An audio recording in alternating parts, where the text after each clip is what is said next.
aja yang S2. Ayo Pak Yusuf, naikin Jasarul atau Aditya tuh. Ini anak nggak berbobot, kecil. hari itu nggak berilmu. Yang ini hari ini anak kecil ini. Bu narasumbernya masih ada? Ya, ini jaringannya kelihatannya agak sulit ya. Kita bisa dengar dia nggak bisa dengar kita. Iya, kena jin gua hero dia itu. Bisa dengar? Silakan Mas Ari, silakan Mas Ari. Nanya boleh ya? Tanda-tanda kenabian itu kalau dalam Islam apa ya, Pak? Itu salah satu asbabun nuzul, Pak. Suratnya apa itu, Pak? Nggak ngerti saya itu, Pak. Qul a'udzu birabbin nas sama qul a'udzu birabbil falaq. Nggak ngerti saya, Pak. Wajah Indonesia. Oke, gini Pak Yusuf, saya live aja. Buat Mas Ari, coba tanyakan ke Bu Grace. Tadi dia bicara bahwa di dalam laskar itu sholatnya itu dirubah takbiratul ihram dan ruku. Nah, tanyakan aja manhaj mana yang dia ikuti pada saat dia menjadi Islam. Itu aja. Masalahnya Bapak tidak mau mendengarkan penjelasan saya dan Bapak hanya mau mengolok-olok saja. Ya itu susah, nggak akan ketemu. Bukan kita. saya mengolok-olok ariku saya. Assalamualaikum warahmatullahi wabarakatuh. Ya, datang jin. Datang jin lagi. Kalau mukul cecak jangan sampai meleset, nanti pahalanya berkurang. Kita kasih kesempatan dulu nih Pak Max. Pak Max ini Muslim juga. Selamat malam Pak Max. Ya, malam Pak. Hadis tadi tidak dijamin beda dengan Al-Quran, makanya hadis itu sendiri harus ada ukuran atau timbangan kebenarannya. Apa timbangan kebenarannya? Itu Al-Quran. Ya, Al-Quran. Jadi kalau misalkan ada sebuah hadis atau riwayat yang matanya terutama di hadisnya itu sendiri bertentangan dengan Al-Quran,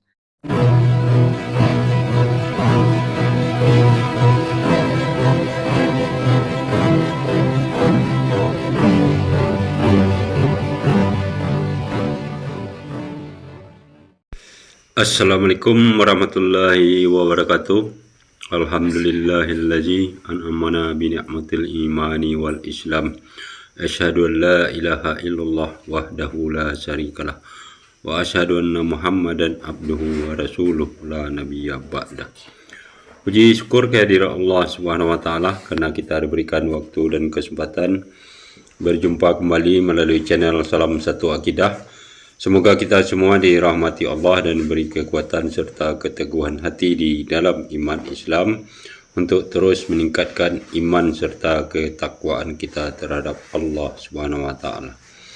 Baik, saudaraku semuanya, pada kesempatan kali ini saya akan menampilkan sebuah diskusi di channelnya Yusuf Manubulu ya.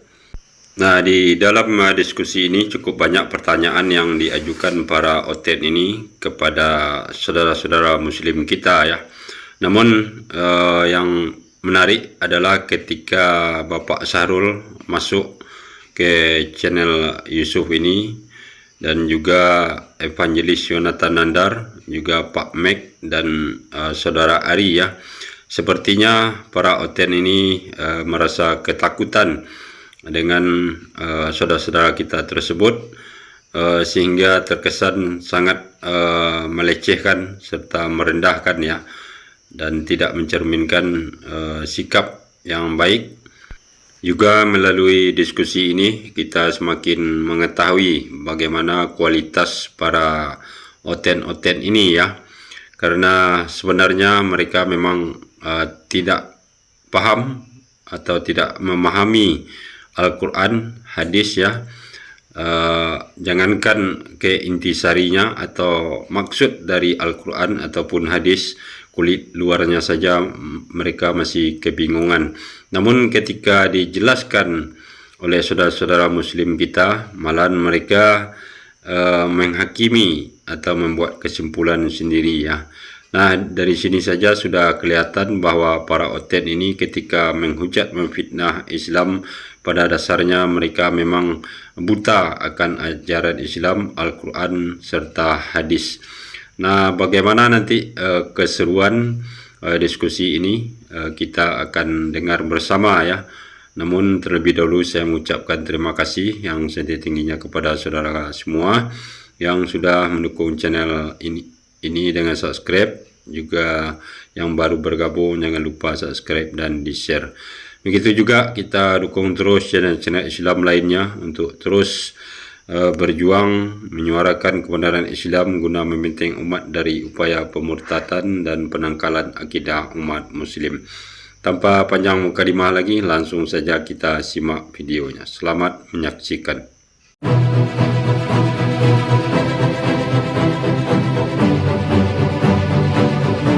Udah, hari ini nggak berbobot. Hari ini nggak berbobot. Kalau bisa cari Sahrul aja yang S2.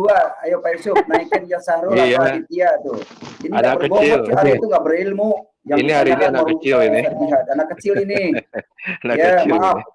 Hari ini orang nggak berbobot, nggak punya ilmu. Ilmu Islam juga nggak paham dia. Mau hadis, speaking, nggak ngerti. Ini ada Aditya nih. Nah, Aditya. Selamat malam Aditya. Salam sadar. Ada Aditya. Aditya ini Ya, malam ini minta didoakan Mas sama Adit. Pak Yusuf. Selamat malam Mas Yesus Adit. malam ini. Kita ke Pak Sarul dulu nih. Mas Adit kelihatannya nggak bisa dengar. Selamat malam Pak Sarul. Malam Pak Yusuf. Ya, silakan Pak. Bu narasumbernya masih ada? Ya, ini jaringannya kelihatannya agak sulit ya. Jadi agak ini Pak. Tadi ada, sekarang terputus. Oh iya. Ya nggak apa-apa, keluarin aja saya kalau beliau nggak bisa. Nggak apa-apa. Oke. Tidak mau berdiskusi dengan yang lain, Pak Sarul? Nggak ada ruang yang bisa membuat saya diskusi dengan beliau-beliau. Silakan keluarin. Parah. Saya. Ilmunya udah nggak bisa didengar orang banyak. Kayak anak Saya kecil nggak aja. tahu sini. Kayak anak Silakan kecil aja kalau- nggak bisa keluar sendiri, mau dikeluarkan. Ya. Kalau ini Bapak kalau mau keluar sendiri aja Pak. Keluar Silakan. sendiri aja, Pak. Ngapain di sini? Pencet aja lift tuh di gitu Pak Syahrul. Itu ada Iya. kanan bawah, As ada simple nggak as mungkin as ini. that gitu loh. Kalau emang Ada. nggak mau dikeluarkan, saya Gitu tunggu aja. saja kapan beliaunya bisa. Aneh-aneh. Ini kok makin zaman, makin modern, makin banyak yang aneh ya. itu ada Leave Studio, bacanya Live Studio, Sarul. Kamu Leape pencet bacanya Leape Ah. Studio. Makin Kamu aneh aja S2 pencet nih. itu, kamu keluar gitu. Atau bahasa di sini nih. Katanya ini ada batu yang bisa menghapus dosa. Ya, hanya dengan menyentuhnya dapat menghapus kesalahan-kesalahan atau dosa lah ya dalam kurung yang dia perbuat. Ini yang disembah batu atau Allah ini? Mana yang benar? Ini apa? Batu ajaib kah? Batu ajaib nih. Oh, gitu ya. Ini ribuan tahun orang Indonesia ini dibohongin dengan cerita ini. Ya, batu ini. Bayarnya mahal, Pak, menyentuh batu ini, Pak. Mahal. Habis Iya. kebun sawah dijual itu. Iya. Tapi memang Biasa. hebat ini batu. Saya Makanya pernah saya ikut nonton, Yesus karena saya paham. pernah nonton loh, ada yang sampai nangis-nangis ciumnya ya. Iya, benar. Nangis dulu. Saya dulu nangis waktu baru. Setelah nyadar, loh, kok ini batu? Saya pegang meraba semuanya. Loh, batu. Kenapa saya disuruh nyembah batu oleh orang Arab? Gitu. Itu setelah nyadarnya yang kedua. Kalau dulu nangis, aneh. sekarang Pak Kece Sekarang tertawa. ketawa saya. Karena ada Tuhan itu selalu mengetawakan orang yang bunuh-bunuhan tapi masuk surga dua-duanya. Jadi, Nah, saya mau komentar tentang hadis ini ya Pak Kece. Pak siapa Pak Karunia ya? silakan. Pak Karunia tahu. Pak Iya, saya Ari, tentang hadis ini. berdiskusinya Ya. yang terarah ya Pak. Berdiskusinya Oke, yang tentang- terarah ya. Kalau tidak terarah, nanti saya turunkan lagi Anda ya. Silakan yang terarah. Boleh. Pertama begini, Pak Karunia tahu bahwa hadis Imam Ahmad itu ada berjumlah hampir 1 juta hadis. Nah, ulama mengatakan bahwa Imam Ahmad itu menulis semua hadis yang beliau dengar, baik yang sahih maupun yang doif dan maudhu, palsu. Doif itu lemah. Nah, pertanyaan saya, ini ada di kitab apa? Apakah ada di kitab di atas itu ada tulisan kumpulan hadis-hadis sahih atau kumpulan hadis-hadis maudhu atau kumpulan hadis-hadis dhaif. Yang pertama itu. Yang kedua, pertanyaan saya, setiap hadis pasti akan dijelaskan para ulama. Berani nggak tampilkan penjelasan ulama? Jangan cuma nyomot 1-2 ayat. Ya ini hadis dari Musnad Ahmad. Musnad Ahmad Begitu nomor. Pak Yusuf, Pak Karudi. Ya, Bisa ini Musnad mengerti pertanyaan saya? Ahmad. Halo, ini Musnad Ahmad. Kenapa, Ari? Yang nampilkan bukan saya, Pak Ari. Halo? Ya, kenapa, Ari? Ya? Halo? Ya. Yang tampilkan saya ini PTL. Halo? Ada satu lagi tuh Pak Yusuf di Halo? private chat hadis tentang Hajar Aswad juga, Musnad Ahmad 2660. Mungkin Halo, bisa Pak di-share Yusuf. juga.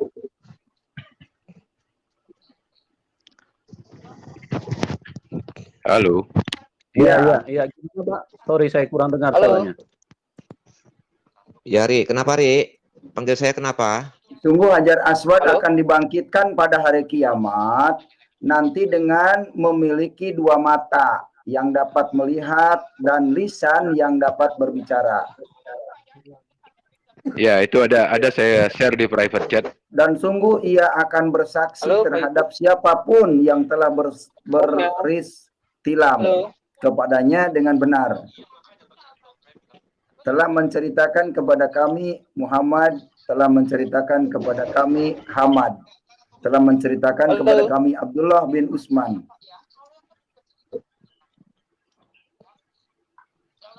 Halo. Kita bisa dengar dia nggak bisa dengar kita. Iya, kena jin gua hero dia itu. Halo? Suara saya kedengaran nggak, Pak? Iya. Jabut, Kedengaran, bagus, kedengaran. bagus. Dengaran ya. Nah, ini ada Ya, Mas hadis lagi Ari. nih. Mas Ari, silakan Mas Ari.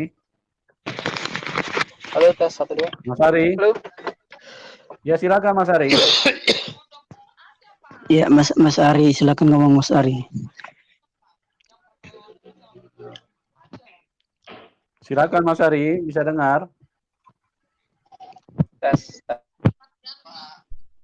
Halo? Iya. Mas Ari. Kalau nggak bisa Pak keluar Kece. dulu, nanti masuk lagi Mas Ari. Pak Kece, Hajar Aswad itu batu ya, Pak ya? Batu hitam. Terus dibangkitkan pada hari kiamat dengan memiliki 2 mata yang dapat melihat dan lisan yang dapat berbicara. Sakti banget ini batu ya, Pak. Halo? Yang menarik Dan lagi ada batu bisa bawa Halo, baju tes. Musa. Tes. Dan Iya, sungguh ia Pak akan Ari, bersaksi. dengar, Pak. Dan sungguh ia Halo, akan halo. bersaksi kepada siapapun. Beristilam itu apa maksudnya, Pak Kece? Sebentar, Ya. kita panggil Ari. Ari. Beristilam itu apa maksudnya? Itu Pak Yusuf, Bu Grace Bilang udah itu ada ya? mimpi, bermimpi. Suaranya nggak ada ya? Pak Ari, Bermimpi. bisa dengar Iya, ya Pak ya? beristilam. Sebentar, Iya, Pak Pak Tetel. Yusuf. Istilam itu mimpi. Padahal Mas Ari. Pak Ari, bisa dengar Halo. ya? Halo Pak Yusuf. Oke, Ya, baik ya. Pak Syarul. Ya, Itu Pak Grace udah Bu Grace sudah ada ya? ya. Sudah ada. Tolong ditanyakan ke beliau, sholat yang dirubah pada saat takbiratul ihram dan ruku itu apa itu? Tanyakan saja. Ya, Bu Grace bisa dengar saya? Kayaknya Kelihatannya lagi sulit tersambung ya, Pak. Ada gangguan sinyal itu, Pak. Ya. Bu Grace bisa Silakan dengar? Mas Ari, silakan. Silakan Mas Ari. Mas Ari bisa dengar saya nggak, Mas Ari? Bisa. Tadi kenapa nggak kedengaran Pak Yusuf? Ya, itu mungkin sinyal ya. Kita dari tadi juga dengar suara Anda, tapi Anda nggak dengar suara kita gitu. Oh, iya. Oke. Oke, Mas Ari. silakan. Mas Ari. Ya. Mau nanya boleh ya? Tanda-tanda Boleh. kenabian itu kalau dalam Islam apa ya, Pak? Tanda-tanda kenabian dalam Islam. Nabi siapa, Pak? Ya. Ya nggak tahu, Pak. Nabi kan banyak. Kalau kayak di ajaran kami, Nabi itu adalah orang yang dinubuatkan dan bernubuat. Kan itu kalau Nabi. Ya, kemudian dia memang udah disampaikan bahwa sebelum dia ada, sebelum dia lahir, misalnya begitu, dia dinubuatkan akan menjadi seorang besar. Itu tanda-tanda kenabian kalau dalam kami. Kalau dalam Islam apa, Pak? Nabi Muhammad pun saat itu sudah dimuatkan oleh Nabi Isa, Pak. Dalam surat yang Iskola Musa, Iskola Isa, dalam surat As-Sof, surat As-Sof, salah Pak. Surat As-Sof ayat. Sebentar, coba Pak Yusuf buka. Pak Yusuf coba buka yang di private chat Pak Yusuf. Beda Pak, beda. Kalau di Sahih Muslim, di Sahih Muslim, sebentar Pak, di Sahih Muslim 4329 ini tanda kenabian itu adalah tai lalat sebesar kutil Pak. Bapak baca yang di bawah itu. Bukan, pada tanda kenabian itu ada tahi lalat sebesar kutil Pak. Itu tanda kenabian Muhammad Pak. Ya, tapi, baca aja nih Pak. Saya pernah melihat bahwa ini kan Sahih Muslim Pak 4329 disebutkan bahwa saya pernah melihat dan makan roti serta daging, atau dia berkata bubur daging bersama Rasulullah. Perawi berkata, saya bertanya kepada Abdullah bin Sarjis, apakah Muhammad memohonkan ampun untukmu? Kemudian Abdullah bin Sarjis menjawab, ya dan untuk kamu juga. Lalu dia membaca ayat yang berbunyi, mohonlah ampunan, hai Muhammad, atas dosamu dan dosa orang mukmin laki-laki dan perempuan. Muhammad 2:19. Abdullah bin Sarjis berkata, lalu saya berputar ke belakang Rasulullah dan saya melihat tanda kenabian di antara dua pundak beliau, yaitu dekat pundak kirinya. Pada tanda kenabian itu ada tai lalat sebesar kutil Pak. Jadi tanda kenabian itu tai lalat sebesar kutil. Kalau berdasarkan hadis ini. Ya, tapi tolong Bapak Yusuf buka surat As-Sof ayat 6, Pak. Oke, baik, kita tampilkan dulu ya surat As-Sof, nanti kita kembali ke hadis yang disampaikan oleh Pak PTL tadi. Oke. Ya. Oke, kita As-Sof, surat As-Sof. Bentar ya, kita share screen dulu ya. Surah As-Sof itu surah berapa, Pak? Itu surat ke-61. Surah 61 ayat 6. Ayat 6, oke. Surat As-Sof ayat yang ke-6. Saya baca artinya aja ya. Ya, oke. Sebentar, kita share screen dulu ya. Mohon tampilkan dulu Pak Yusuf, nanti saya bacakan artinya. Iya. Sebentar, kita share screen dulu supaya semua penonton juga bisa baca ya, bisa lihat. Oke. Silakan, sudah ada di layar. Halo? Ya, saya bacakan Pak. Sudah ada di layar. Ya, silakan. Ya, saya bacakan. Dan ingatlah ketika Isa putra Maryam berkata kepada Bani Israel, wahai Bani Israel, sesungguhnya aku adalah utusan Allah kepadamu dan membenarkan kitab yang turun sebelumku, yaitu Taurat,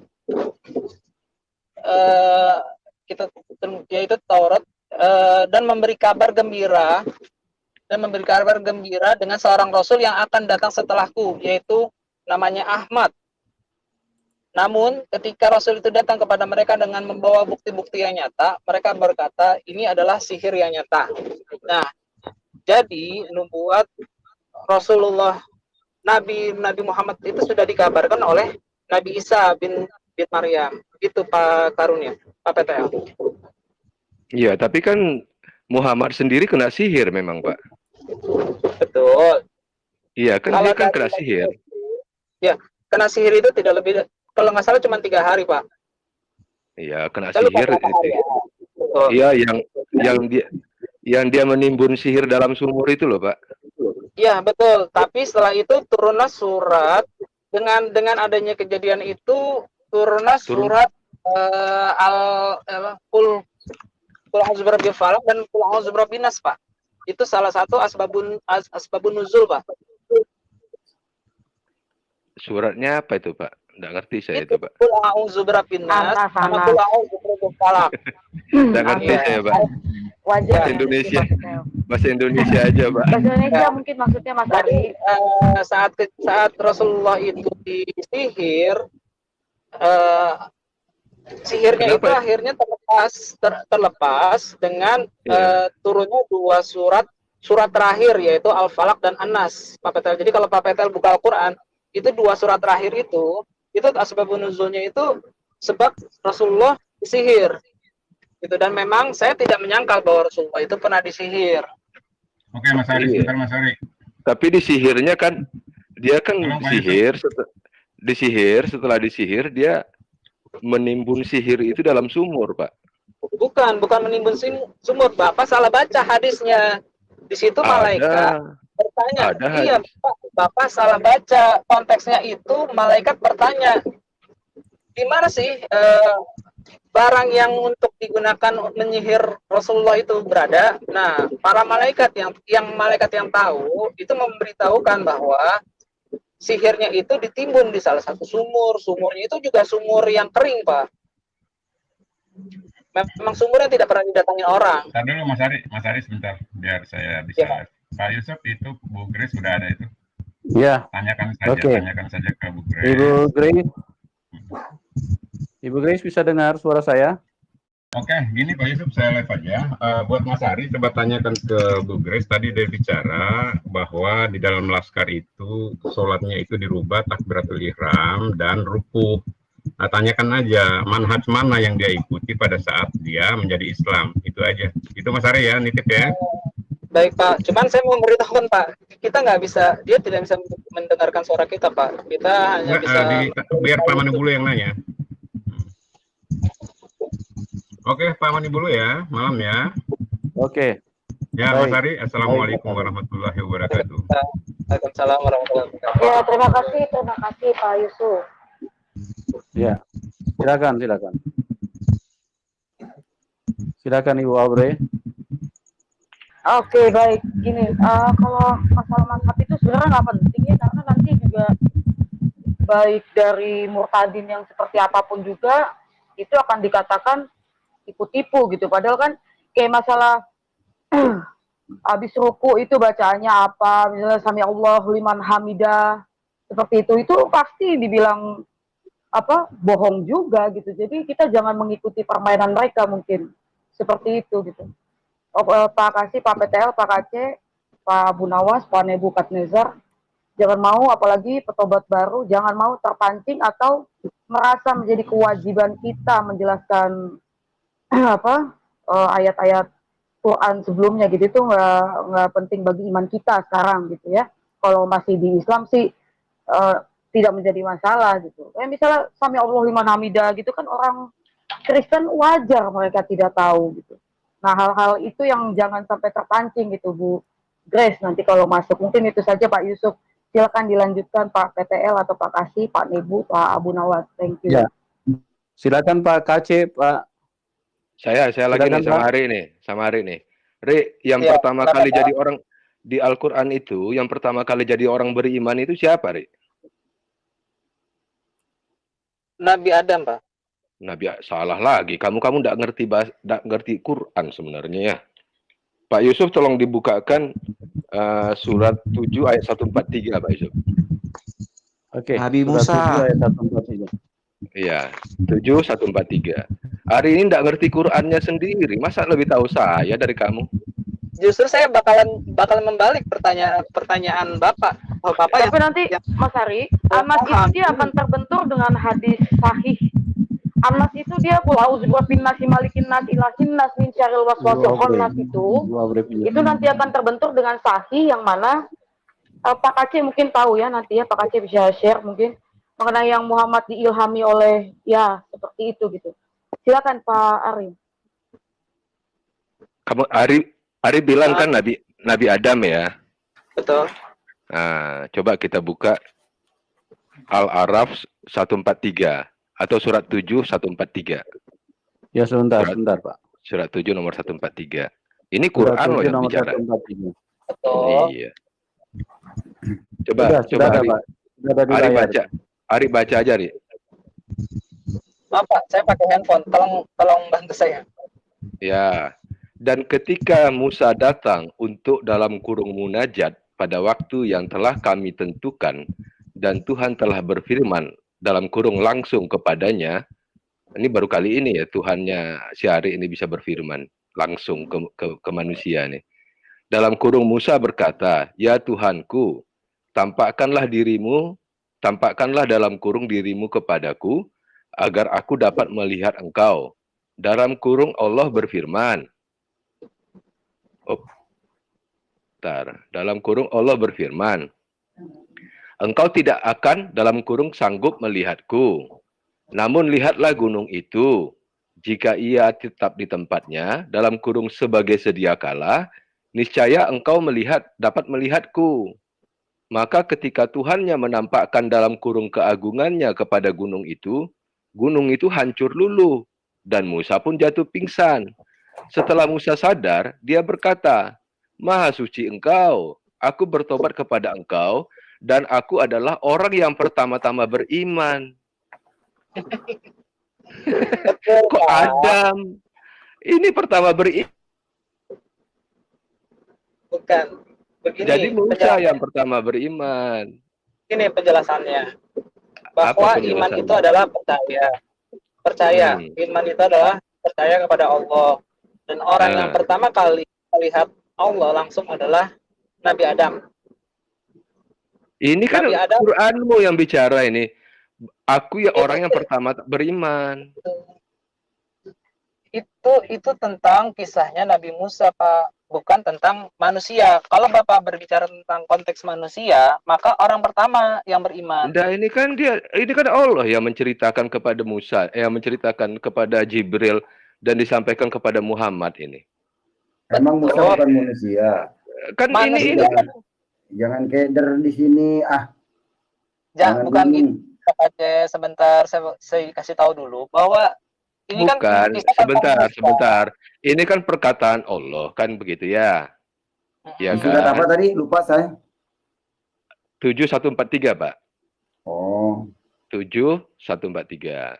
Ini kan perkataan Allah. Katanya kan Quran itu semua perkataan Allah.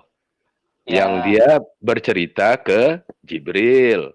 Kemudian Jibril nyampaikan kepada Muhammad, ya kan? Di sini Allah mengatakan bahwa Musa itu adalah orang yang pertama beriman. Ini Allah yang menyampaikan. Itu di zamannya Nabi Musa.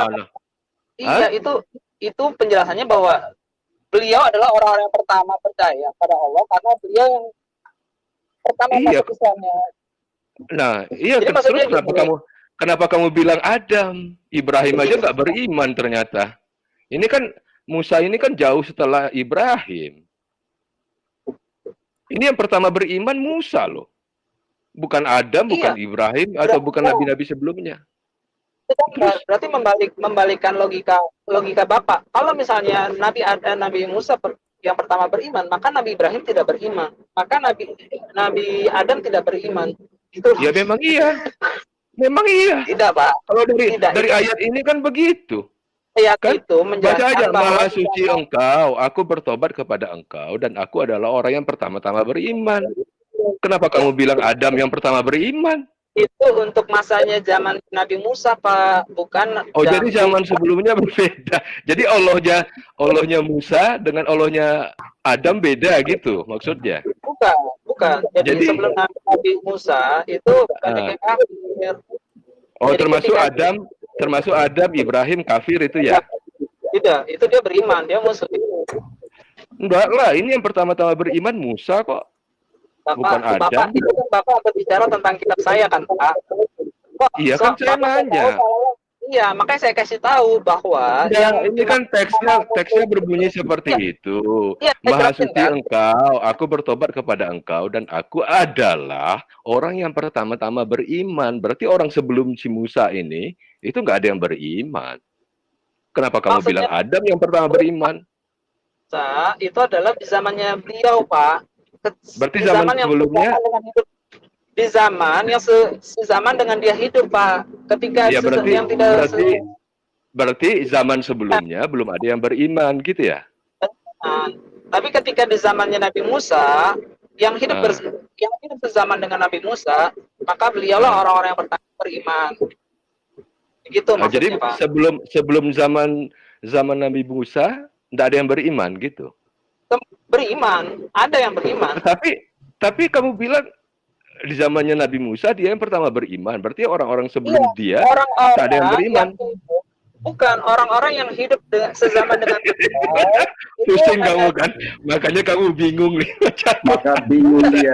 Coba ditanya dia Islamnya apa? Dia Islam yang akan masuk surga itu Islam yang mana? Karena Islam itu banyak. Coba tanya itu, Pak. Iya, Islam yang mana yang mau masuk? Mas Ari sunnah wal jamaah ya? Hari Sunnah wal jamaah dia. kamu Islam apa? Yang masuk surga itu Islam yang mana? Dia bingung sendiri menjawab Quran. Bapak nggak ngerti maksud saya. Orang yang hidup dengan Gini Ari, kamu sendiri nggak bisa menjelaskan. Gimana saya mau ngerti? Kalau saya seperti yang kamu sampaikan tadi bahwa di zamannya Nabi Musa adalah orang yang pertama beriman. Berarti sebelum zaman Nabi Musa itu tidak ada orang yang beriman. Betul. Bapak dengarkan perkataan saya bahwa di zamannya, bukan di zaman sebelumnya. Jadi menurut kamu orang-orang Bani Israel yang ada di Mesir waktu itu nggak ada yang beriman? Gimana kamu nih? Zamannya Nabi Musa nggak ada yang beriman, Pak. Orang Musa itu datang untuk menyelamatkan mereka dari perbudakan Mesir kok, karena mereka keturunan orang beriman. Kamu ini aneh. Betul. Ari. Musa itu waktu bayi diangkat menjadi putranya Firaun, menjadi pangeran Mesir. Pada saat dia menjadi pangeran Mesir, dia bertingkah laku sebagai orang Mesir. Dia menyembah berhala sampai akhirnya dia mendapatkan bahwa dia adalah orang Israel. Kamu ini ngerti nggak sih? Dia tidak menyembah berhala, Pak.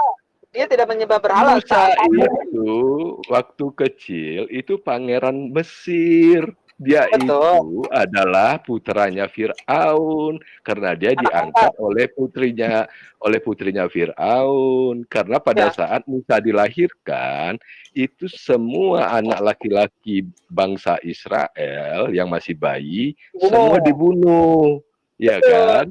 Nah kemudian diangkatlah dia menjadi pangeran Firaun. Kemudian setelah dia dewasa, kamu diam dulu. Setelah dia dewasa, kamu mau keluar. Kamu saya bicara kalau Bapak terus menerobos. Ya kan saya mau sampaikan ke kamu, kan kamu bilang bahwa yang pertama-tama, ya coba kamu jelaskan. Permasalahannya adalah Bapak tidak mau mendengarkan penjelasan saya. Saya mau menjelaskan bagaimanapun juga tetap aja akan dijadikan lucu bagi Bapak. Padahal itu adalah kepentingan saya, pemahaman saya. Silakan. Jadi gini, manusia itu ada berzaman-zaman, Pak. Ada zaman Nabi Adam, ada zaman Nabi Ibrahim, ada zaman Nabi Nuh, ada zaman Nabi Musa. Nah, ketika sebelum Nabi Musa, itu semua nabi beriman kepada Allah. Maksud Nabi Musa di situ adalah karena beliau itu kan utusan Allah nih. Dia kan mau memposisikan bahwa dia adalah Rasulullah, Rasul Bani Israel. Nah, dalam posisi dia sebagai Rasul Bani Israel, dia adalah orang-orang yang pertama percaya kepada Allah. Gitu, masalahnya Bapak tidak mau mendengarkan penjelasan saya dan Bapak hanya mau mengolok-olok saja, ya itu susah, nggak akan ketemu. Bukan kita. Saya mengolok-olok, Ariku sayang. Tapi kan kalimat di surat 7 ayat 143 itu menyatakan bahwa Musa adalah orang yang pertama-tama beriman. Tadi kamu katakan bahwa yang pertama-tama kali beriman adalah Adam. Tapi kenyataannya berbeda. Al-Quran menyampaikan berbeda. Bapak kan nanya sama saya, siapakah orang pertama yang beriman? Iya. Bukan siapakah orang yang pertama beriman di masa Nabi Musa. Pertanyaannya itu, maka saya akan jawab Nabi Musa, Pak. Jadi orang Israel itu tidak ada yang beriman sebelum Musa. Assalamualaikum warahmatullahi wabarakatuh. Nah, datang jin. Datang jin Anda. Assalamualaikum warahmatullahi wabarakatuh. Jin Arab masuk. Iya. Waalaikumsalam jin. Apa kabar jin? Semuanya, Jin, saudara-saudaraku, Jin.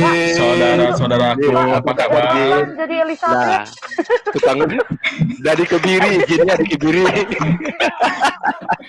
Jinnya di Kebiri. Admin tolong buka Matius 28 pasal 18. Gak ada. Enggak penting buat kamu itu. Ini aja nggak bisa dijelaskan. Admin tolong buka Matius 28 ayat 18. Ya Pak Yusuf. Gak ada Elizabeth. Ya Pak Yusuf. Pak Betel, itu Ya Pak. ada banyak cicak di rumah saya, Pak. Bapak mau datang apa gimana? Ya kalau itu gajahnya kalau sekali pukul. Kita kasih aja cicak aja. Punya hutang kepada saya untuk membuktikan Yesus itu Muslim atau Kristen. Nggak usah, nggak ada. Perintah SWT aja nggak ada untuk baptis. Kamu lagi klaim Sama saya. Cicak aja udah cicak. Orang aja pala. orang yang pertama Muslim aja nggak bisa dijelaskan.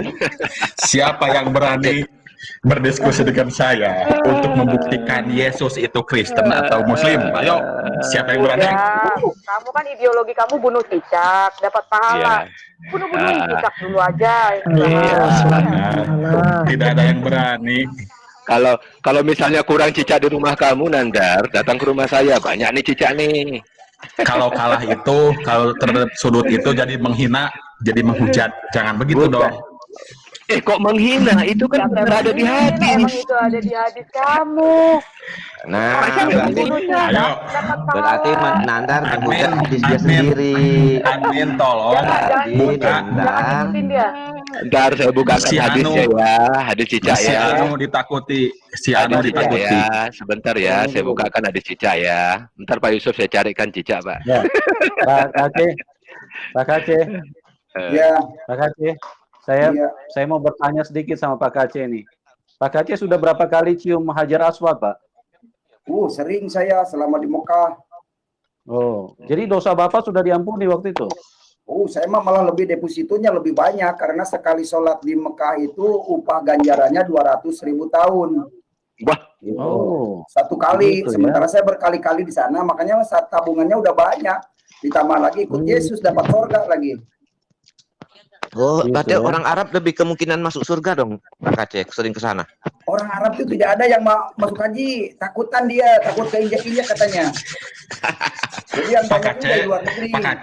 Pak Aceh. Pak Yusuf ambilkan aja yang ada di private chat Pak, itu biar dibaca sama si Nandar.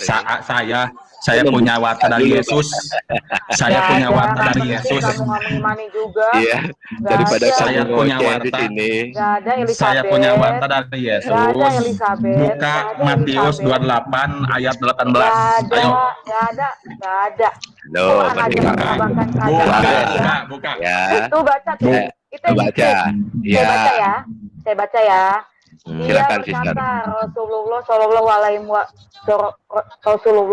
Alaihi Wasallam, yang lainnya di mute.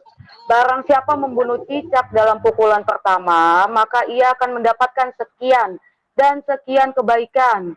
Barang siapa membunuhnya dalam pukulan kedua, maka ia mendapatkan sekian dan sekian kebaikan. Dan barang siapa membunuhnya dalam pukulan ketiga, maka ia mendapatkan sekian dan sekian kebaikan. Ibnu Suhail berkata, sekali pukulan adalah yang paling banyak. Jadi mukul cecak. Jadi sister, kalau mukul cecak jangan sampai meleset, nanti pahalanya berkurang.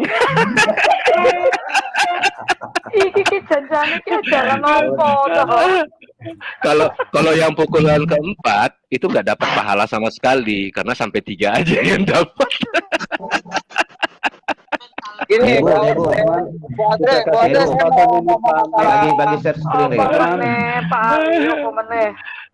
Ya sebentar, kita kasih kesempatan dulu nih Pak Max. Pak Max ini Muslim juga. Selamat malam Pak Max. Ya, malam Pak.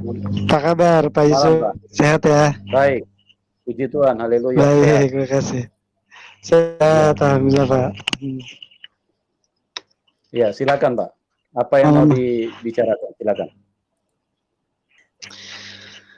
Yang tadi aja sedikit mungkin yang ada Pak PTL sama Pak Ari ya. Kalau buat cicak sih saya kurang setuju deh. Saya kan untuk hadis selalu ada catatannya. Kalau Bapak nggak setuju berarti ini menurut Bapak hadis apa nih Pak? Hadis palsu apa hadis apa? Dhaif apa asli ini? Saya melihat hadis ini ya, memang ini cukup cukup terkenal lah seperti itu. Tapi buat saya kadang-kadang yang hadis-hadis seperti ini saya agak tawakuf kan dalam arti bukan saya tidak akui, tapi buat saya pribadi misalkan saya tidak mengamalkan gitu kan. Kemudian juga berarti bagian dari sahih tapi Bapak tidak mengamalkan gitu. Tapi kadang-kadang sahih aja bisa dikatakan doif gitu Pak. Aubre, itu perintah siapa tuh Aubre? Itu saran siapa ya, tuh? saya juga doif, ya kan? Majesty toh Pak. Perintah baginda Pak Max. Oh, jadi boleh dibantah dulu, perintah Pak baginda ya? Kasih kesempatan dulu Pak Max untuk sedikit menjelaskan. Silakan Pak. Baik, terima kasih. Ya, saya sih pernah berkali-kali sih menjelaskan tentang hadis ya, posisi hadis itu karena itu dikumpulkan setelah kurang lebih 150 tahun ke atas ya, bahkan hampir 200 tahun. Jadi pada masa tabi'in. Artinya di bawah itu pengumpulan hadis itu bisa dibilang tidak ada. Bahkan pada masa Rasulullah sendiri itu dilarang, Rasulullah melarang gitu kan. Nah jadi masa dari Rasulullah meninggal sampai dengan kurang lebih hampir 200 tahun ini tentang perpolitik di dunia Islam ya, itu juga cukup kental. Makanya waktu kita lihat hadis itu para perawinya itu lebih banyak dari daerah-daerah Syam ya. Kesininya tuh banyak dari perawi itu dari daerah Syam. Kalau dari sahabat Nabi terdekat itu sangat sedikit, ada tapi sangat sedikit sekali. Misalkan yang sahabat utama, ya kan, Abu Bakar, Utsman, Umar dan Ali itu bisa dibilang sangat sedikit gitu. Nah jadi kalau saya memposisikan hadis, pertama karena saya ada memang satu hadis yang menjelaskan atau menguatkan tentang posisi itu sendiri. Misalkan saya lupa itu ada di, kalau nggak salah malah hadisnya mursal. Kalau saya pernah dengar itu mursal itu artinya hanya periwayatan itu hanya satu orang ya kalau nggak salah. Saya agak lupa, mohon maaf kalau misalkan salah ya. Artinya itu tidak begitu kuat. Hadis sebentar. Cicak berarti nggak berlaku Pak. Sebentar. Ini saya mau tanya Pak. Jadi kalau ada orang sebentar, saya ini dulu Pak. Orang punya tai lalat sebesar kutil, itu Nabi ya Pak? Pak, sebentar, saya ingin kasih mungkin gambaran tentang hadis itu sendiri. Nggak apa-apa, sedikit aja. 1 menit lagi Pak ya, 1 menit lagi. Nggak, 1 menit lagi. Ya, 1 menit lagi. Jadi sehingga karena hadis tadi tidak dijamin beda dengan Al-Quran, makanya hadis itu sendiri harus ada ukuran atau timbangan kebenarannya. Apa timbangan kebenarannya? Itu Al-Quran. Ya, Al-Quran. Jadi kalau misalkan ada sebuah hadis atau riwayat yang matanya terutama di hadisnya itu sendiri bertentangan dengan Al-Quran, nah itu saya secara pribadi biasanya mengenyampingkan. Ya, karena misalkan banyak di dalamnya ada hadis Israiliyat, ya kan? Karena pada zaman dulu kita kenal ada. Pak Max, berarti kalau hadis itu, saya mohon maaf, berarti kalau hadis itu dia diakui atau tidak, dilaksanakan atau tidak, itu tergantung dari dia kategori Islam apa, gitu ya kan? Misalnya contoh, misalnya Sunni atau bukan gitu ya. Kadang yang sahih saja juga grade-nya itu dikatakan doif gitu. Jika itu hal yang hal yang tidak mungkin menurut Muslim tersebut gitu, seperti Pak Max gitu. Padahal orang lain ada memang ada teman saya pengaruh aliran ada teman saya mualaf ikutin hadis tadi loh yang bunuh cicak. Nih, kayak ini nih. Ada. Saya nggak pungkiri. Nggak, sebentar Pak, sebelum ke yang ntar bakal satu hadis, sebentar. Saya ini senang yang Bu Obre yang ini sampaikan. Jadi pengaruh kefanatikan terhadap suatu mazhab juga ada pengaruhnya, betul. Tapi yang paling penting adalah tadi saya bilang neraca timbangannya hadis itu, karena satu dikumpulkan jauh setelah Nabi meninggal, yang kedua tidak ada ayat yang menegaskan bahwa hadis itu dijamin kebenarannya, sehingga harus ada ukuran kebenarannya. Saya tadi kembali lagi, kalau misalkan benaran itu hadis, saya contohkan kayak gini lah, misalkan contoh ya, sorry. Timbangan itu di mana, Pak? Gimana, Pak? Neraca timbangannya maksudnya gimana? Artinya mengukur hadis itu, mengukur hadis itu benar atau tidak, ya kan? Itu pakai apa? Mengenai neraca timbangan. Bukan. Pak Max barusan bicara mengenai neraca timbangan. Nah, saya kejar neraca timbangan ini apa, Pak? Ukuran kebenaran. Jadi ukuran kebenaran itu harus bagaimana? Apa Pak Max yang menulis sahih? Ukuran kebenarannya itu ada di zaman sahih tersebut. Bu, gini aja simple. Itu pendapat saya. Ibu mau terima, alhamdulillah, nggak apa-apa. Saya memahami hadisnya seperti itu. Saya melihat matannya, isi hadisnya. Contoh ya kalau bisa contohkan. Hadis misalkan tadi sempat Pak KC sempat singgung tentang ada hadis di, kalau nggak salah di Bukhari Muslim, artinya di Sahih ya kan, kita anggap bahwa Sahih Bukhari ini adalah riwayat paling sahih di antara sekian-sekian kitab hadis.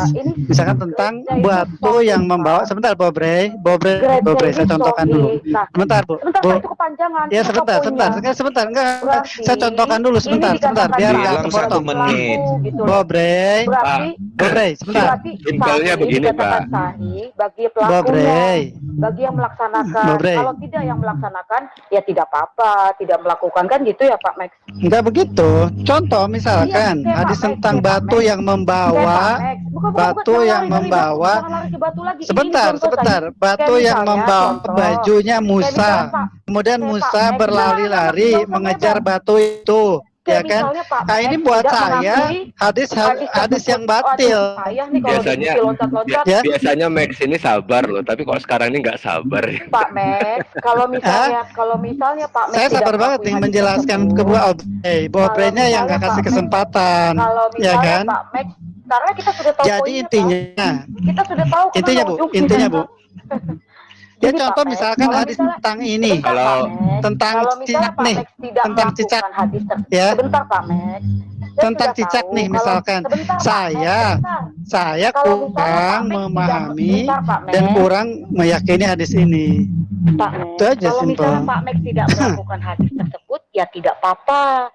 Berarti Pak Max tidak menjadi pelaku atau mencari pahala dalam membunuh cicak, kan gitu simpel. Bisa, betul. Nah, kan itu maksud saya. Makanya Pak Max jangan nyerocos terus. Saya sudah tahu poinnya di mana. Enggak, soalnya saya belum selesai. Oke, silakan yang lainnya. Enggak, biar paham semuanya. Ini kalau dari hadis ini hadis Sahih Muslim, ya kan? Sahih Muslim 4329. Bahwa tanda kenabian itu ada tai lalat sebesar kutil. Apakah semua orang yang punya tai lalat sebesar kutil itu nabi, Pak? Kalau dari hadis gini ya, mungkin ya. Soalnya ada keterangan lain yang itu menjelaskan tentang tanda kenabian. Ya. Tanda kenabian Nabi itu ada stempel ya, istilahnya stempel di punggung, di pundaknya Nabi itu tulisan la ilaha illallah gitu. Dia berwarna merah, ya kan? Itu yang paling masyhur, Pak. Stempelnya ya kan? cetak di mana, yang Pak? paling masuk. Enggak, itu udah dari lahir. Bapak baca cerita yang kalau ditato bisa nggak, Pak? Ditato yang bisa cerita Buhairah deh. Cerita Buhairah, Bapak coba baca tentang pendeta Buhairah, ya. Saya cuma baca hadis itu tadi, Pak. Ya nggak apa-apa. Hadis itu mengatakan bahwa tanda kenabian itu ada tai lalat sebesar kutil. Saya punya soalnya Pak, teladan sebesar kutil. Apakah saya nabi juga? Nabi itu jadi. Nabi itu. Nah, Amin. Alhamdulillah. Nabi itu. Kalau ngaku nabi, nggak apa-apa. Kayak Paulus kan ngaku nabi, Ada tanda-tandanya. tapi nggak ada mujizat, nggak ada pengikut, nggak ada kitab, ya berarti secara otomatis Muhammad ilegal. mujizatnya apa Pak? Mujizatnya Muhammad apa Pak? Al-Quran yang utama. Oh itu cetakan Pak. Ya nggak apa-apa. Ya kan? Penerbit yang mencetak itu Pak. Nggak usah dipaksakan Pak. Itu kan keyakinan saya, ya kan. Simpel, Jadi malam Pak. ini saya mengangkat Nabi ke-27 kalau gitu. Mungkin bisa ya Pak, boleh ya? Ya kalau Bapak ada pengikut sama ada kitab, ada mujizat nggak apa-apa. Ada Pak Kalau pengikut saya istri saya dulu Pak. Kalau Ayo, kita Nebu, meyakini Nebu. ya Giliran Nebu. Nabi Muhammad sebagai Nabi terakhir, Khatimul Anbiya. Bisa dilihat ntar di surat apa ya? Agak lupa nih, saya carikan dulu. Ayo kasih kesempatan Nebukadnezar. Al-Ahzab itu ayat 40. Tuh. Pak Kace yang murtad ini masih hafal terus nih. Kayaknya bentar lo daya lagi nih Pak Kace, amin. Saya kenapa tidak mau balik lagi? Karena Muhammad sendiri tidak masuk surga. Bagaimana mungkin saya masuk surga? Assalamualaikum warahmatullahi wabarakatuh. Aduh, Jin Gua Hiro datang lagi. Halo Jin, apa kabar Jin? Halo para Halo saudara-saudara sekalian. Jin. Aku ada warta dari Yesus untuk kalian. Coba dengar. Bukan dari Tuhan Yesus. Kamu kan mengimani Allah. Kok kamu dusta? Dari Jin. Jangan menghujat, jangan menghina. Nanti Yesusnya marah. Dia menghujat kamu karena kamu dusta. Kamu mengikut Allah. Mending kita bahas. Apa tuh? Intinya begini, kalau ada yang buat malu, kemudian ada yang rada-rada aneh-aneh, ya nggak bisa diterima gitu loh. Jadi semuanya bagus-bagus ya deh yang diterima. Nanti kalau terdesak ya dipakai gitu. Banyak kumpulkan hadis soalnya nih, mau jadi ahli hadis saya. Dipakai sesuai dengan kepentingan, sesuai dengan argumentasi. Silakan Pak, silakan. Siap Pak. Gini Pak, saya sih boleh sumbang saran ya buat Bapak ya. Daripada boleh, Pak. Bapak kebingungan, mendingan Bapak percaya Tuhan Yesus Pak. Saya meyakini justru Pak meyakini di An-Nisa sebentar, An-Nisa 147 ya kalau nggak salah bacaannya, wa inna min ahlil kitabi illa la yu'minunna qabla mautihi wa la yatina yaumal qiyamati syahida. Itu ayatnya jelas sekali itu Pak malah Pak. Ayat ini sebagai apa Pak? Sebentar. Jadi di sini disebutkan bahwa sesungguhnya ahli kitab itu akan mempercayai bihi dengan Isa Al-Masih sebelum meninggalnya. Maksudnya dalam hal ini adalah dalam hal ini dia percaya bahwa Isa itu sebagai Rasul. Kalau versinya Al-Quran Pak ya. Sebentar saya carikan suratnya tadi. Bukan itu maksud saya Pak. Ini 159 Pak. Maksud saya. Justru malah saya Pak Yusuf. Soalnya saya pernah beberapa kali ya kan berdiskusi dengan misalkan Pak Fran ya kan dan beberapa yang lain di channelnya Pak Adit misalkan atau beberapa yang lain juga, buat banyak yang agak susah Pak dipahaminya, misalkan tentang original sin, tentang penebusan itu sendiri, tentang Tritunggal sendiri, tentang beberapa peraturan yang ditetapkan oleh gereja, misalkan tidak boleh menikah. Itu agak berat dipahaminya Pak. Gini Pak, saya jelaskan ya.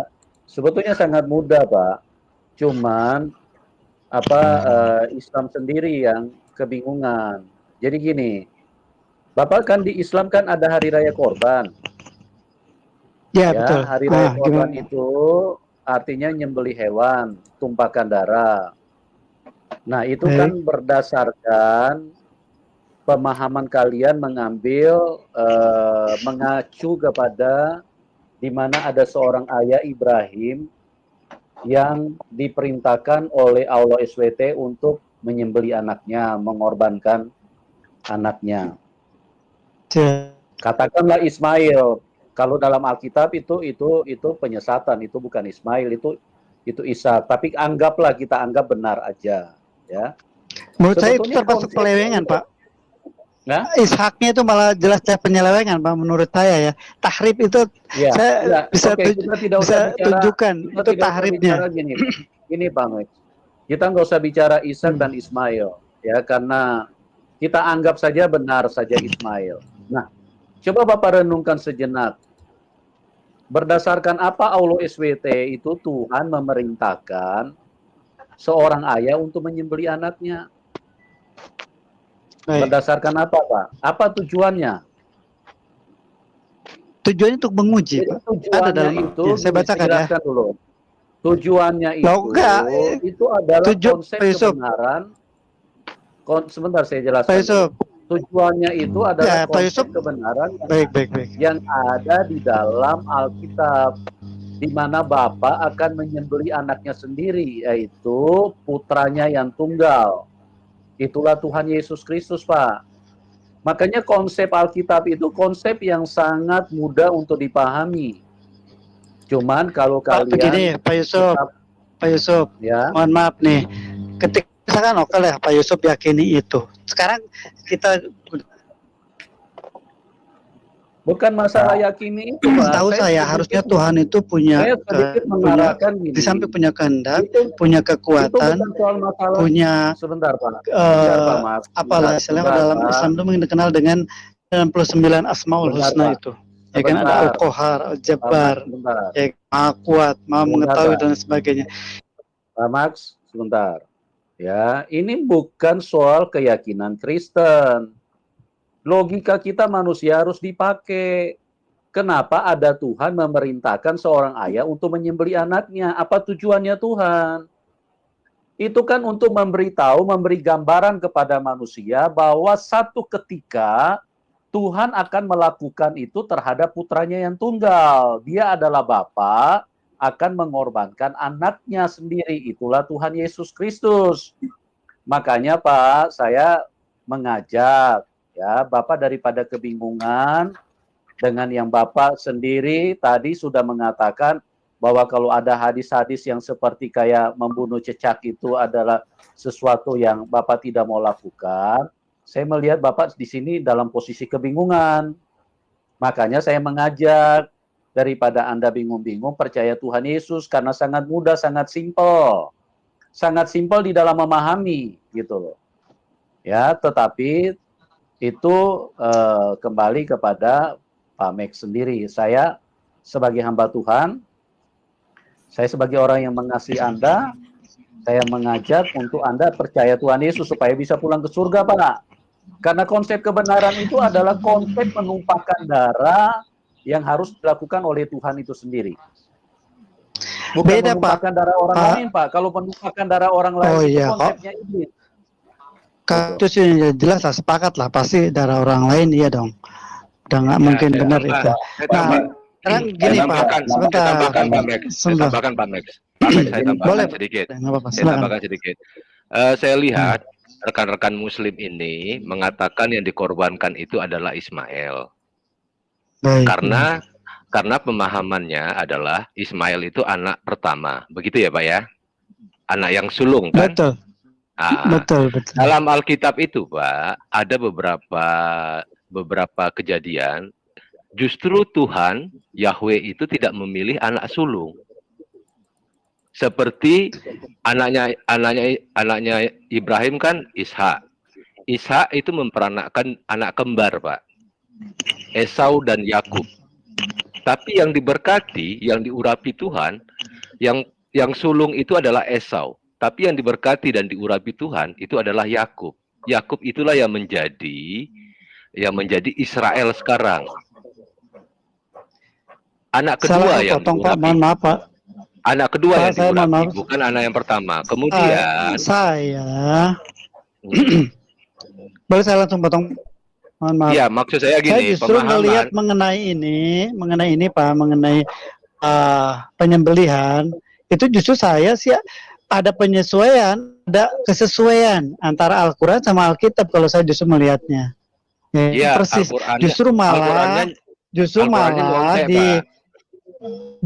di Alkitabnya saya ada suuzon tahrib tentang Bentar. anak tunggal. Sebentar, Ya kan? saya Di Kejadian tanya dulu. 21 ayat Oke, saya tanya. itu Pak, kan Pak, ini saya apa tanya, namanya? Bapak lebih yakin ke Silakan, Ismail kan? Lebih yakin ke Ismail Siap, kan? Pak, silakan. Oke. Di Al-Quran mana Pak yang Ismail dikorbankan Pak? Nah, saya jelasin ya. Saya jelasin ya. Enggak Bapak, enggak perlu dijelaskan Pak. Enggak apa, tanya, saya jelasin Pak, dulu. di mana? Kasih ayatnya, kalau Ya, saya gitu jelasin. mulai lagi. Kalau gitu udah mulai lagi. Saya tanya Ya, Pak, saya Bapak jelasin kalau ya. tunjukkan ayatnya ada nggak? Atau gini, Bapak jawab saja. Ada nggak ayat di Al-Quran yang bilang Ismail dikorbankan? Itu saja Bapak jawab. Iya, makanya saya mau jelasin. Di surat Enggak, ya, Pak. As-Saffat ayat 101 sampai dengan 102 saya bacakan. Oke. Maka Ya. kami beri kabar gembira kepadanya dengan kelahiran seorang dalam anak kurungnya, yang dalam kurungnya sabar. dibaca Pak ya? Iya. Dalam kurungnya dibaca ya? Betul. Yang Nah. sangat sabar. Oke, dalam kurung Ismail. Kemudian ayat 102, sebentar, saya tanya. ketika anak itu ini sesuai dengan Kejadian 22 pasal 22 ayat 2. Ya, Abram berumur 86 tahun ketika Hagar melahirkan Ismail baginya. Ya. Salah, Pak. Jadi bukan 86. Ya. Bukan 86, Pak, 90, Pak. Enggak apa-apa. 86, Yang Pak. jelas Waduh, di situ Bapak tidak nasi ada ya. tulis Ismail. Terus, Nah, sekarang ya, gini terus, Pak. Bapak nanti setelah baca itu ya. Bapak bisa lihat nih. Bapak lihat di ayat As-Saffat 112-nya. Ya. Itu kan tadi jadi jelas kelahiran daripada Ishak wa basynahu bi Ishaq nabiyyan minas sholihin. Dan kami beri dia bergembira dengan kelahiran Ishak. Ya, ini sesuai dengan ayat Kejadian 21 ya kan, pasal 21 ayat 5. Adapun Abram berumur 100 tahun ketika Ishak anaknya lahir baginya. Jadi ada selisih 14 tahun. Pertanyaan saya kan sudah jelas ya, Pak. Ada berarti ketika kejadian udahlah Pak. Kejadian penyembelihan itu ya, itu Ishak belum lahir, Pak. Ishak belum lahir. Justru ya. Tadi Bapak bilang. Justru Pak, PTL. Bisa tunggu lah Pak PTL. Bentar, saya jelaskan dulu yang saya bilang. Sebentar, Pak.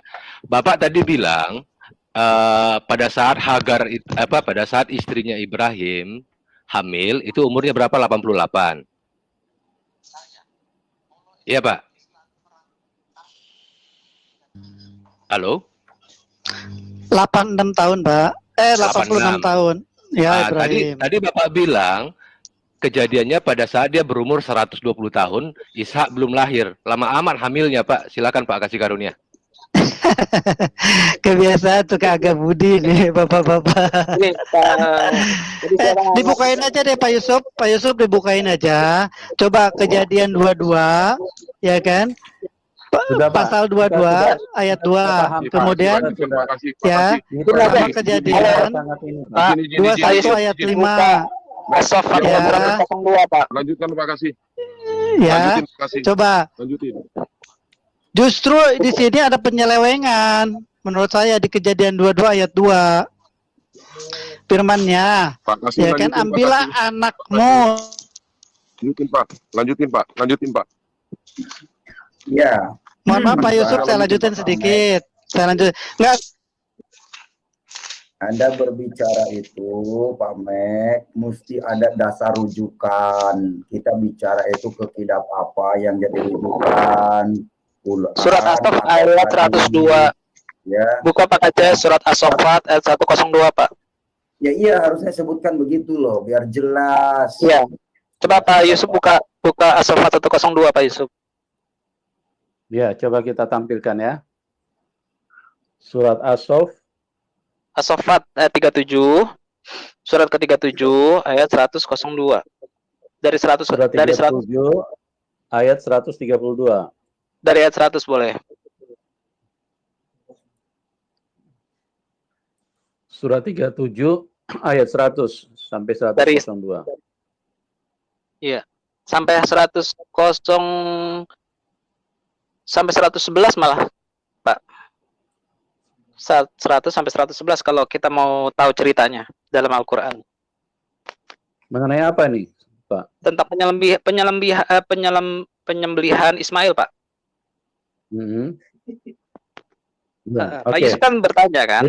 Nah, kita baca namanya ya. Kalau nggak jelas, berarti diskusinya kita ini ya. Oke. Silakan dibaca. Itu ayat 100. Yang 100, ya Tuhanku, anugerahkanlah kepadaku seorang anak yang termasuk orang yang soleh. Kemudian 101, maka kami beri kabar gembira kepadanya dengan kelahiran seorang anak yang sangat sabar, yaitu Ismail. Nah, 102. Ismail dalam kurung tambahan itu. Ismail siapa? Itu dalam kurung kan? Itu tafsir dari hadis, Pak. Jadi gini, kita baca dulu sampai terakhir boleh, sampai 111 boleh? Ya, ini kalau begini Pak nggak jelas. Kalau dalam kurung begini nggak jelas, Pak. Nanti saya jelasin kenapa dalam kurung, Pak. Oke, silakan baca. 102. Maka ketika anak itu sampai pada umur sanggup berusia bersamanya, Ibrahim berkata, wahai anakku, sesungguhnya aku bermimpi bahwa aku menyembelihmu. Maka pikirkanlah bagaimana pendapatmu. Dia Ismail menjawab, wahai ayahku, lakukanlah apa yang diperintahkan Allah kepadamu. Insya Allah engkau akan mendapatiku termasuk orang-orang yang sabar. Ismail dalam kurung lagi ya. Ya, 103. Maka ketika keduanya telah berserah diri dan dia Ibrahim membaringkan anaknya atas pelipisnya untuk melaksanakan perintah Allah. 104. Lalu kami panggil dia, wahai Ibrahim. 105. Sesungguhnya engkau telah membenarkan mimpi itu. Sungguh demikianlah kami memberi balasan kepada orang-orang yang berbuat baik. 106. Sesungguhnya ini benar-benar suatu ujian yang nyata. Itu penjelasannya. Ini adalah ujian. 107. Dan kami tebus ya sebentar sampai 111. Dan kami tebus anak itu dengan seekor sembelihan yang besar. 108. Dan kami abadikan untuk Ibrahim pujian di kalangan orang-orang yang datang kemudian, yaitu umatnya setelahnya, termasuk umat Muhammad. 109. Selamat kesejahteraan bagi Ibrahim. Jadi yang selamat itu bukan cuma Nabi Isa, Pak. Ini salah satunya Ibrahim. 110. Demikianlah kami memberi balasan kepada orang-orang yang berbuat baik. 111. Sesungguhnya dia termasuk hamba-hamba kami yang beriman. Ya, Ibrahim. Ibrahim sama Musa. Nah, sekarang pertanyaannya adalah kenapa di garis kurung? Nah, saya kasih tahu. Garis kurung adalah penjelasan hadis. Ini salah satu, kalau misalnya Bapak mau tahu di dalam Al-Quran yang dijelaskan dalam garis kurung adalah ketika Rasulullah turun surat yang mengatakan, dan orang-orang yang mencampur adukan kezoliman dengan keimanan dengan kezoliman, maka mereka itu termasuk orang-orang yang merugi. Kemudian ketika turun ayat tersebut, orang-orang Arab nih yang tahu namanya zalim itu pada nangis, pada lapor kepada Rasulullah, wahai Rasulullah, siapakah di antara kami yang tidak pernah berbuat zalim? Kemudian Rasulullah mengatakan, kemudian Rasulullah menjelaskan dalam hadisnya. Saya kasih tahu. Apa kaitannya? Selamat malam, Bapak-Bapak. Saya tanggapi. Ini, sebentar saya jelaskan. Selamat malam, Bapak-Bapak. Ya, Pak, ini poinnya terakhir ya. Enggak, ini maksud saya ini penjelasan yang tentang udah paham itu ya. Kasihan Pak Yusuf, kasihan, nggak apa-apa kali ini simpulannya. Jelaskan berdasarkan hadis. Ya, tadi ditampilkan hadis bunuh cecak bisa dapat pahala, tapi ditolak oleh Pamek. Ya, jadi inilah yang saya bilang kalian ini umat kebingungan. Makanya saya bilang daripada bingung-bingung, percaya Tuhan Yesus saja masuk surga. Gitu. Nah, saudara semuanya, bagaimana mungkin ya para otet ini mengatakan bahwa mereka dalam punya ajaran kasih ya. Sementara apa yang dipertontonkan di sini di dalam diskusi ini, mereka benar-benar tidak mempunyai etika serta adab ya, dan juga tidak menjaga ucapan yang keluar dari mulut mereka sendiri. Nah, artinya di sini sedikit pun tidak ada mencerminkan akhlak yang baik ya, dan itu secara tidak langsung yang lahir tersebut menunjukkan yang batin. Itu sudah menjadi ketetapan hukum alam ya, yang sudah ditetapkan oleh Allah Subhanahu wa taala. Jadi apa yang kita lihat, apa yang kita dengar itu biasanya menggambarkan bagaimana isi dari oknum tersebut ya. Nah, begitu juga sebaliknya, saudara-saudara muslim kita ya, ketika berbicara penuh dengan kesabaran, ketenangan, dan mempunyai arah yang jelas dalam menjelaskan suatu materi, baik itu ayat Al-Quran maupun hadis ya. Jadi sangat mudah diterima oleh akal pikiran kita, artinya tidak ada penolakan baik di pikiran maupun di rasa kita. Namun ketika para oten berbicara, itu hanyalah dipenuhi dengan rasa kebencian dan hujatan serta tuduhan-tuduhan yang tidak jelas dasarnya, sementara mereka sendiri buta akan ajaran Islam, Al-Quran serta hadis. Nah, disinilah letak perbedaan yang sangat mencolok ya, yang mungkin bisa kita ambil hikmah dan pelajarannya antara kita umat Muslim dan Kristen ya. Jadi terlebih lagi terakhir tadi Yusuf Manugulu ya, walaupun sudah dijelaskan dengan sangat baik oleh Bapak Mek, namun sepertinya memang dia sudah dibutakan, tidak mau tahu apakah yang disampaikan tersebut masuk di akal pikiran ataupun logis ya. Malahan dia mencoba merayu atau mengajak kepada saudara-saudara muslim kita untuk mempercayai Yesus sebagai Tuhan. Nah, ini kan suatu kebodohan yang dipertontonkan oleh si Ucup ya, karena dia tidak menyadari hal tersebut justru mempermalukan dirinya sendiri. Nah, demikianlah saudaraku semuanya. Terima kasih atas perhatiannya. Assalamualaikum warahmatullahi wabarakatuh.